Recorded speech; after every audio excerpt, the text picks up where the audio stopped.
Hello, and welcome to another episode of Something Something Chat Show with your host, Tom Jr. Jackson. And this is Something Something Chat Show with Tom Jr. Jackson presents After the Movie Review, episode 48. Episode 48 of this show.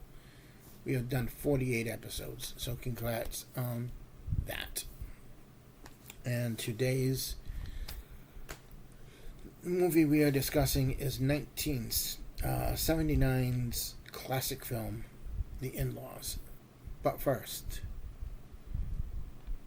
please remember to like, comment, subscribe, ring that notification bell, and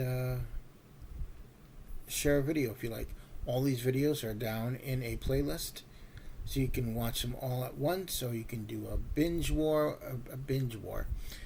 binging episode or something like that. Go right ahead. It'll be fun. Now, down in the description box, please check out the Burnett Work. The Burnett Work hosted by friend of the channel, Robert Meyer Burnett. With a lot of his shows on his channel were like Observations and Let's Get Physical Media and Ladies of the PGS with RM, who has her own channel called Positive Fandom, which you can also follow, and she's also a good friend to this channel. Very good friend to the channel. A big supporter of it. Thank you, RM, for watching and supporting. And also check out After the Sequels, a great channel that is ran by a great friend of the channel, Maria Espino. Check out her channel. She is making 3 Star Wars fan films that are animated, plus a television show. So check out her YouTube page for more info on that. And also check out special effects creator Ed Martinez, who has a great YouTube channel and some great videos on his channel. You should really check it out and subscribe to it. He's a great guy. And also check out Ray Lytle's Morning Disaster. That's right, Ray Lytle's Morning Disaster. The show where who knows what the hell is going to be said today. And that's a guaranteed fact. You never know what will be said on that show. So check it out. It'll be fun. Now, as we get into our review of 1979's The In-Laws, as someone who is a fan or a connoisseur of comedies, I feel that in my many years of watching comedic films, there's a film that deserves to be reviewed and or discussed. And that film was 1979's The In-Laws. And 1979 The In-Laws is a film that's directed by Arthur Hiller, written by Andrew Bergman, starring Alan Arkin, Peter Columbo, Falk. It's a fantastic cast. It's a little film you probably heard of it. If you haven't, why have you not? Yes, it's from the 70s, but it's a brilliantly made movie. The In-Laws is about a dentist and a man who claims to be working for the CIA, who are about to become in-laws and end up in an outrageous situation that, if I were to divulge into it and give any more away, it would ruin the movie for you, and you would not want to watch it. So with that little bit of info, go watch it. Again, I want to, before I get into this, This is just my opinion. So if you like it, great. If you disagree with it, fine with that. You know, we always have the right to agree or disagree to something, but we should not have to defend why or why not we like or dislike something. That's how I see it. Anyways, on with the show. Now, both Peter Falk and Alan Arkin play off each other very well. Brilliantly, actually. And as you watch this film, you're basically watching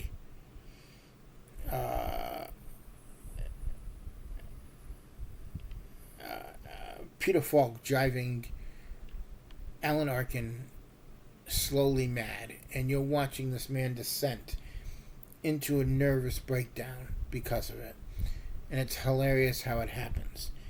The film is very much a masterclass in comedy itself. Some 43 to 44 years later, this film still holds up. Everything in it still rings those comedic tones or punches or cues or whatever, as much as they did back in '79 when the first film came out. Not only do Arkin and Falk hold this movie up, but they are backed up by a fantastic group of supporting actors. Richard Libertini, who plays a very crazy, a very funny dictator. Why is there a dictator in this movie? Watch it and find out. Richard Libertini was in this film. If you don't know who he is, he was Fletch's boss in the movie Fletch with Chevy Chase. Also, Ed Begley Jr., who plays someone who may or may not work for the CIA. I think this is one of Ed Begley Jr.'s first films. I could be wrong, but it's a great film. He's great in the film.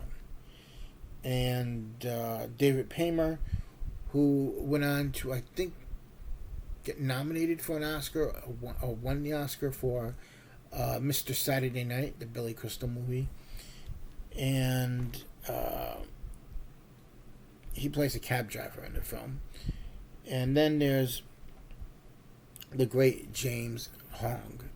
James Hong, who was in Big Trouble in Little China, and most recently, Everything Everywhere All at Once. The man is like in his 90s, almost 100 years old, something like that.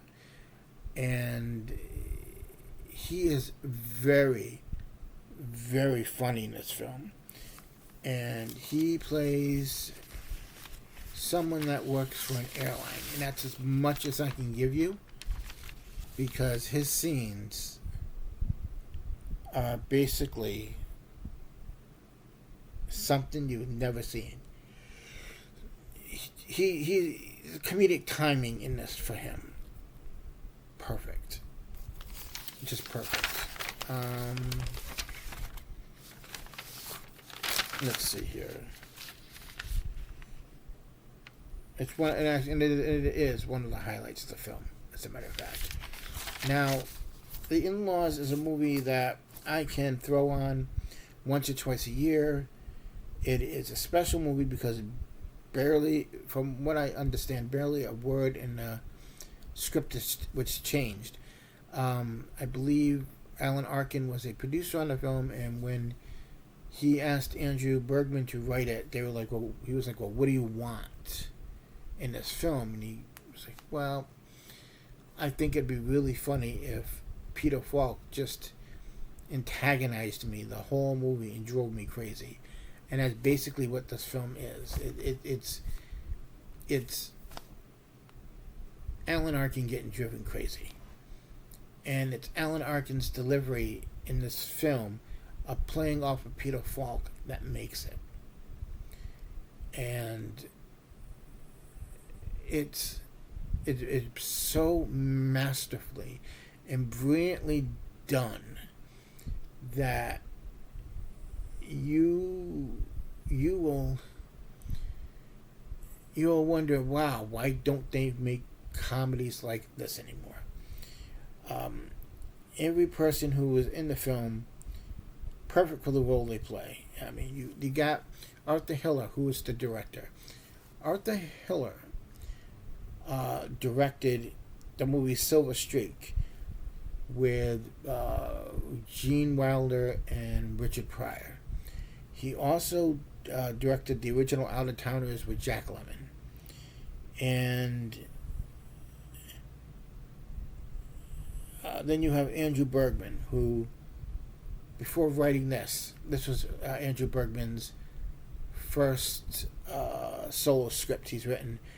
He was on the writing team before this for the movie Blazing Saddles, Mel Brooks' Blazing Saddles. And this film, The In-Laws, what's great about this film is that Andrew Bergman also went on to write, and I believe he directed as well, The Freshman. And The Freshman is with Matthew Broderick and Marlon Brando. And Marlon Brando would only do The Freshman under the conditions that Andrew Bergman would discuss The In-Laws with him. And Brando knew the movie inside out, forwards and back, and he would quote the film a lot. And that really, to me, that made me really want to I really wish I could have spoken with Brando about that, because that would have been fun, about The In-Laws, because I'm a huge fan of this film. It's one of my favorite films. It is among the AFI's 2000 list of 500 movies nominated for the top 100 funniest films. And it was released on June 15th in the U.S. of 1979. It had a budget of $9 million and grossed $38.2 million at the U.S. box office. And this is just a small film, and in those days that was a pretty moderate budget. It had mixed reactions at the time, but there are a lot of actors who love this film. The In-Laws is also one of Kevin Pollak's favorite films as well. To me, it's a film where you get a masterclass in being funny, but playing it straight, and then being funny, but playing it like you're losing your mind and you want to kill the guy next to you because he's driving you absolutely insane. And that's what Falk and Arkin bring to the film. There's a film where Alan Arkin is getting chased, and he's in his car, and his car goes through a detailing shop, and it comes out with flames, and he ends up calling up Peter Falk, and he's just like, there are flames on my car. My car has flames, and it's you can hear it in his voice where he's starting to, he just wants to go off. He just wants to lose it. And the whole film basically is these two getting into this problem and trying to get out of it, but trying to do it in time for their kid's wedding. Because Alan Arkin's daughter is marrying Peter Falk's son. So they're trying to get all this done in time for a wedding. So they have 3 days to get this done. And I would say this film is right on the cusp of the end of the 70s. So it's 1979. You're on the verge of the 80s. You're on the verge of, let me think, the verge of the 80s. You're just coming off of that great period of films in the 70s. So now you're hitting the 80s where it became a year of comedy. Those raunchy comedies. This is not a raunchy film. This is a film basically you could probably sit down with your family and watch. Maybe there's one or two questionable things in here, but it's a fun film, and it's a film that deserves to be watched. It's a film that will make you laugh and make you say to yourself, why don't they make comedies like this anymore? That are cerebral, that are slapstick, that are fun. And that's what this is. And it's not pandering to the audience. There's no message in it, it's just a good old-fashioned fun. And it's you have Peter Falk, who's best known as Columbo, and Alan Arkin, who started out in the Second City. I think he was one of the founding. No, is it Second City? Is it the Second City or the Groundlings? But he was like one of the founding fathers of it. And the In-Laws originally was going to be a sequel to a film called Freebie and the Bean, which, if you have not seen Freebie and the Bean, I highly recommend you watch that one. At some point I'll do a review on that. But Freebie and the Bean is with James Caan and Alan Arkin. It's an interesting film, to say the least. And The In-Laws, to me, is the apex of comedies for that decade. Where you have the cream of the crop, where you have Richard Libertini playing a dictator who is so outrageous but so funny, and without getting into it,